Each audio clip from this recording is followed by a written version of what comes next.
વડોદરામાં નવરાત્રીના ત્રીજા નોરતે એવી ઘટના બની છે કે જેના કારણે પોલીસ વિભાગ હચમચી ગયો છે, કારણ કે આ જે ઘટના બની છે તે અંકોડિયા કેનલ રોડ પર આવેલી જે એકદમ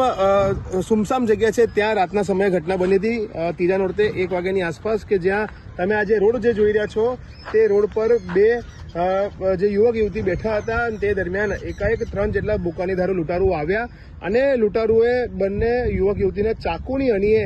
લૂંટી લીધા. તેમની પાસેથી 2 આઈફોન, દાગીના, રોકડા મળીને 1 લાખ રૂપિયાની લૂંટ ચલાવી છે અને તે બાબતની જાણ ખુદ યુવક યુવતીઓએ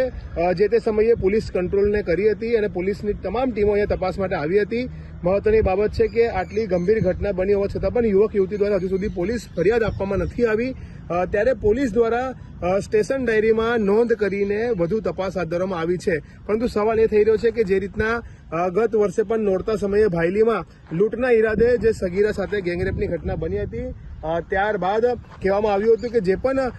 એવી જગ્યાઓ છે કે જ્યાં નવરાત્રી સમયે યુવક યુવતી એકાંત માણવા જાય ત્યાં સ્ટ્રીટ લાઇટ લગાવવી જોઈએ, પરંતુ તંત્રએ તે કર્યું નહીં અને તેના કારણે જ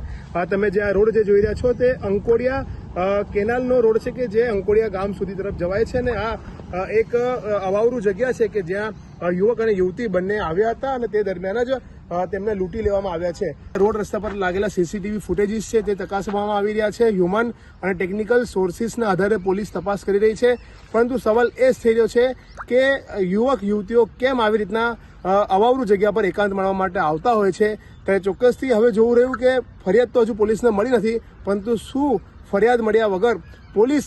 જે આ લૂંટારુઓ છે તેમને શોધી કાઢશે, તેમના સુધી પહોંચશે, તે સવાલ અહીંયા ઉઠવા પામી રહ્યો છે.